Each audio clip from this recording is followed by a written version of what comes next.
and today I'm going to talk to you about feeding the future. So before I can talk about feeding the future, I want to talk about what we know today. We know that most of us live in an urban population or in a city, and that switch really happened in 2007. So for the first time ever, the world primarily was in an urban environment. By 2050, 70% of us will be living in urban centers. Now, why does this matter for food? Well, if you think about if most of us were living in a rural setting and then moving to urban, you have to build up the infrastructure. So that includes things like water and electricity and our food supply.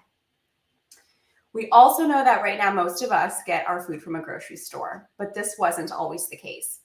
Before World War II, we actually grew a lot of our own food. We even canned our food to preserve. It wasn't until after World War II that advancements in technology allowed us to freeze food and can food. Now think about this for a second. If you had your own garden and you had fresh food at your hand at any time, and then you see something like a lean cuisine frozen dinner, you'd probably be a little weirded out by it, and you probably wouldn't want to buy it. So what these food companies did was they advertised, and they did it hard. They really went after women specifically because women at the time were primarily taking care of food. And you can see some of these advertisements here, one with Campbell's soup. There's a little quote at the bottom. It says, "I'm ready for any meal planning." They were selling convenience. They were also selling perfection in a way. Because if you look at the other one with the cake, a gifted gal, that's what a man thinks when his lady makes elegant cakes like these. It was during this time also that nutritional science really came on the scene. So nutritional science is the idea of qualifying or giving value to food based on their nutrients. Now, because this was a new science, it wasn't quite right. You can see that they were selling Jell-O for salads. And on the other hand, they were saying that 3 teaspoons of sugar is actually less fattening than an apple, which we know is not the case. Fat was really the focus in the 50s, 60s, and 70s. Less fat was really the aim here. During this time, we also saw a rise of fast food. For the first time, something like a McDonald's or a KFC. Again, imagine being able to go to a drive-thru for the first time, how wonderfully easy that would be for families. With the rise of fast food came a slight change in our consumption habits, and we started really eating a lot more meat. We used to eat meat once a week because it was considered a luxury item and it was pretty pricey to produce.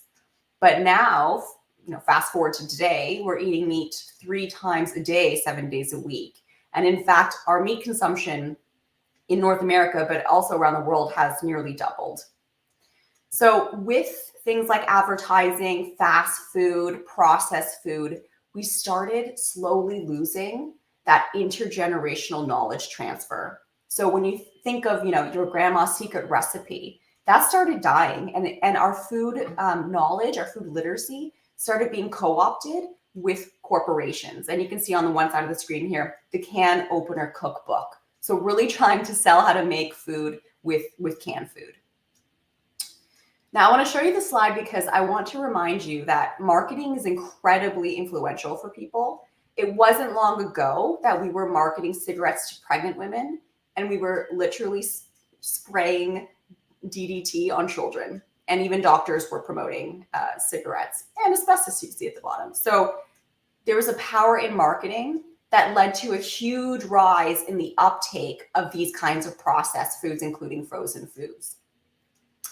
Now, to keep up with the demand of these new kind of food types, we had to change the way we were making food. So before, we were making food kind of like old McDonald's had a farm. Now we're making food through Fordism, which is a kind of mass production or assembly line process. So we stole this kind of concept of assembly line processing from the car manufacturing, and we brought it to our food system. We ended up really going from being people to consumers. We stopped making food, growing food, learning about it, to just going out and buying it. So what's the problem with that? Who cares if we're eating processed food? Who cares if we use mass production? The problem is that we need agricultural landmass the size of Brazil to feed our population in 2050. We don't have that landmass today, and we're certainly not going to have it 30 years from now. Part of the reason why we need such big landmass, and part of the problem, is that the way we produce our food is incredibly resource intensive and takes up a lot of land. So crops, we produce that through monocultures, mono-farming. That just means one crop on one field. So think of like a cornfield. And this is what you see on the screen here. When you think of any kind of animal farming, it's usually through factory farming. In fact, 99% is through factory farming, especially in North America. So that's usually one animal species being bred in a factory-like environment. Now, all these food companies started monopolizing, and we ended up with just a couple of food groups really, ruling the roost, pun intended. So we ended up with the food oligarchy. And with the food oligarchy, it means that they can create their own rules. And their rules were based on mass production and Fordism, because it was all about efficiency, because they really only care about making money and profit. So we end up with a food system now that is globalized, meaning that we're looking at exporting as opposed to feeding, your own country. It's mechanized, it's really industrial, and it's privatized. And that's a key thing. Privatized meaning it's all in the hands of industry, private corporations. As a result, we're learning really fast, unfortunately, that this food system has been really bad for us on the environmental side, but also on our health. So just a couple of examples. We have ocean pollution. Our food system is the #1 cause of biodiversity loss, animal welfare issues, antibiotic resistance, which is why we have these superbugs, a bunch of food waste, soil erosion, and more. Now, I want to do a deeper dive into some of these numbers and facts here. On the land side, about 1/3 of our world is desertified. So the soil, you cannot grow on it, and that could take generations to be fertile again. 91% of Amazon rainforest destruction is the result of our food system. We cut down the trees for either cattle grazing or to grow commodity crops like soy, corn, and wheat. And 39% of our ice-free land is just for cattle grazing. In terms of air, let's look at some emissions here. So methane is one of the worst emissions. Is actually 86 times worse than carbon over 20-year cycle. And it comes primarily from our food system. And we produce a lot of it, 150 billion gallons a day, in fact. And environmental advisors at the World Bank had calculated that our entire food system from beginning to end is likely responsible for about 51% of global emissions, which would make it the leading cause of climate change. On the water side, 70%, 70, of our fresh water goes to our food system, and almost all of our fisheries are exploited or depleted. On the animal side, 70 billion a year are slaughtered, which is quite a shame because pigs are the 5th smartest animal in the world. And in terms of quality of meat, it's actually declining. So 99% of all chicken found in the US market has what's called white striping disease, which is higher fat and lower protein content because of the way they're grown. So how does this affect us? Well, 40% of all grain that's grown around the world goes to feeding animals, not people. 80% of all antibiotics produced in the United States is just for livestock. Now think about that. 80% goes to livestock, that goes into their bodies. And if you're eating them, it goes into your bodies, which is why we have antibiotic resistance. And according to the UN, 70% of new infectious diseases is the result of our animal food system. And that includes things like SARS, MERS, mad cow, swine flu, Ebola, and COVID-19. In 2015, the World Health Organization actually classified meat as carcinogenic. And not just carcinogenic, group 1 carcinogenic for processed meat, which is the same category as asbestos and tobacco. So it's definitely not good for us. And the second highest group, group 2A, probably carcinogenic, is reserved for red meat. So that includes pig, cow, and lamb. So how about milk and dairy? Do we have any salvation here? No, unfortunately. We are also learning that milk and dairy isn't very good for us. According to leading doctors and scientists, we're finding that it's actually contributing to heart disease, higher risks of cancer, Alzheimer's, and more. So aside from the health impacts for a second, our food system right now is very insecure because we are looking to get our food from other places. And I can speak to Canada and say that most of our fruits and vegetables come from Mexico and California. Now, what happens if those areas are experiencing something like droughts or fires or flooding? That means that our food is compromised. We can't get it.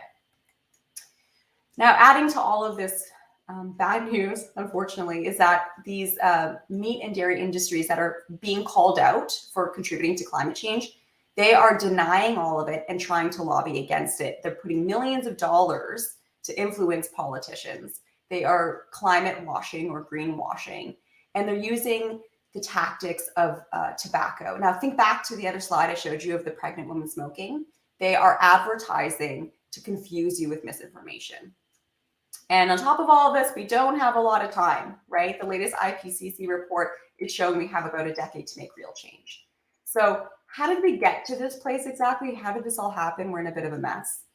Well, part of the problem is that our governments, especially North America, have heavily subsidized farmers that produce any kind of meat and dairy items, animal product items, but don't give money to farmers at the same rate or amount to those that are doing like fruits and vegetables or organic. So it's a lot cheaper to buy a burger than it would be a salad.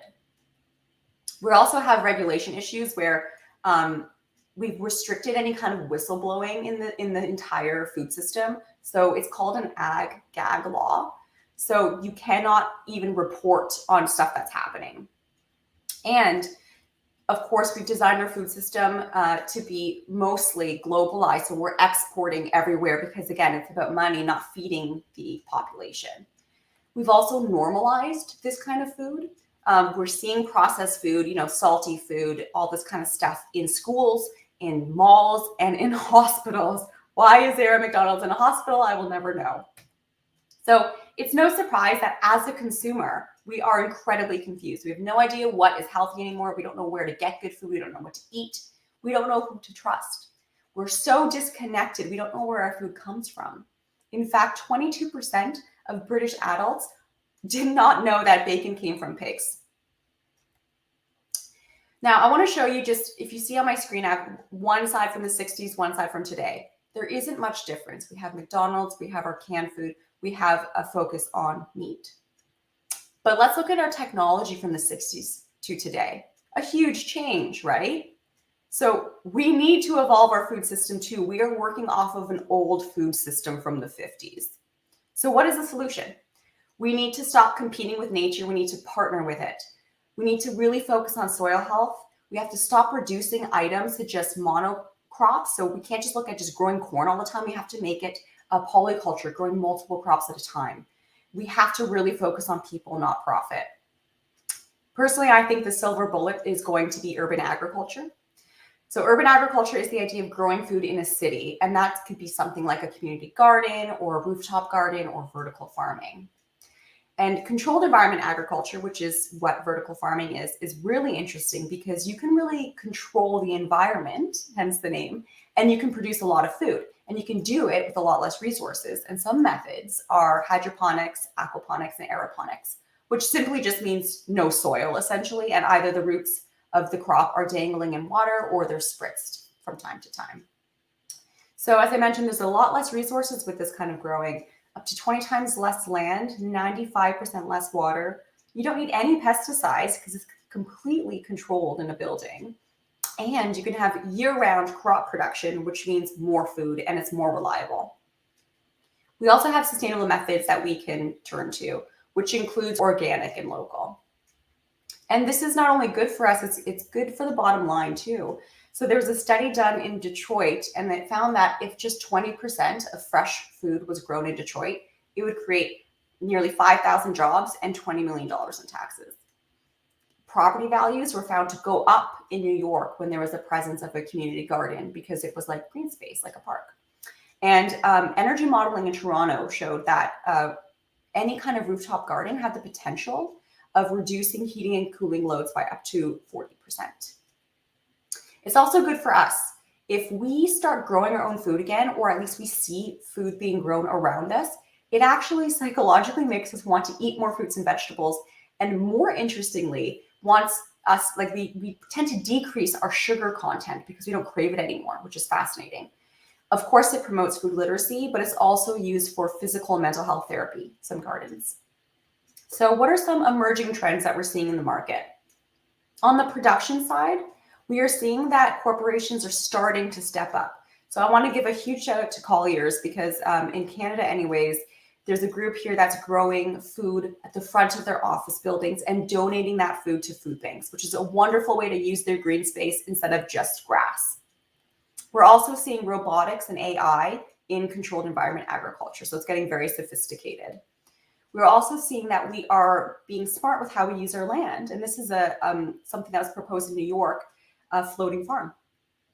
And in Italy, they're testing out how to grow food underwater, which is very cool. There's also on the meat side or protein side, a huge rise of lab-grown meat. So consultants are saying that by 2040, which is not very far away, about 60% of the meat that we eat is either going to be plant-based or lab-grown. And we're also going to look at insect protein. That's on the rise as well. On the consumption side, what do we see? We see that people are demanding more farmers markets and local foods. We're seeing in our grocery stores, there's a much bigger section for plant-based and organic. And we're seeing that veganism is still one of the main trends in our food system. Part of how this happened is because there's been more exposure to knowledge through streaming networks, especially like things like What the Health or Cowspiracy.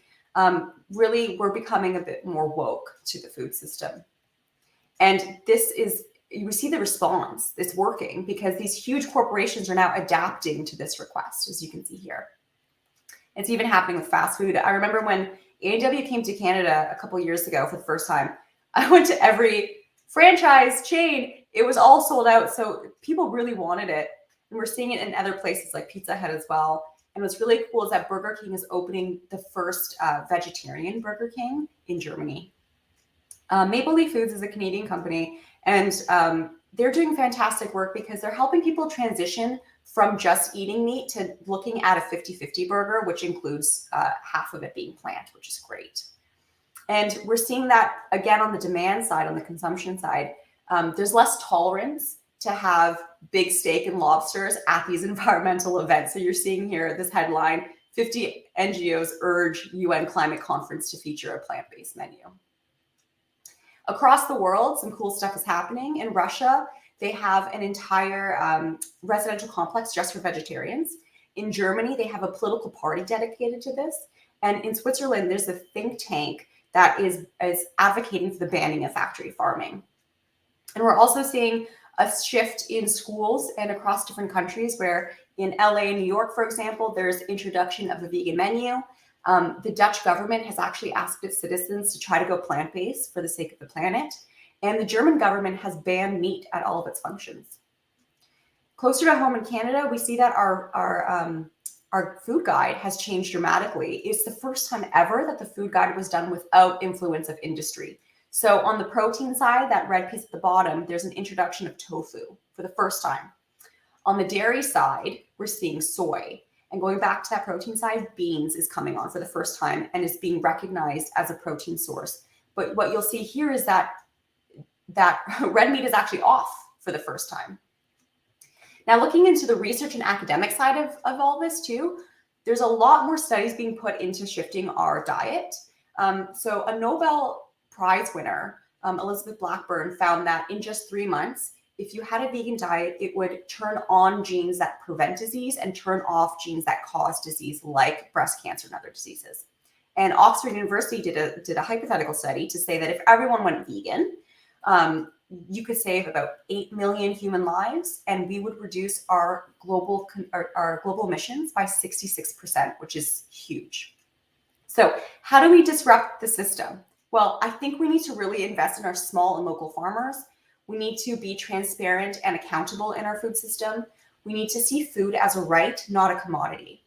We need to look at growing in an urban environment because most of us will be living in an urban environment, and we need to do it sustainably and resiliently. Bolivia is a wonderful case study. In 2020, they actually became food independent. They were the first country to be able to sustain themselves because they weren't looking for exporting to help them. and they invested in their small farmers. So how do we feed the future? What is the future of food? I think it's going to be nationalized. It's going to be decentralized and local. So we're not going to see any more of the centralized big food system, the food oligarchy. It's going to be broken down. And on the protein side, we're going to see a lot more plant-based or insect protein or lab-grown meat.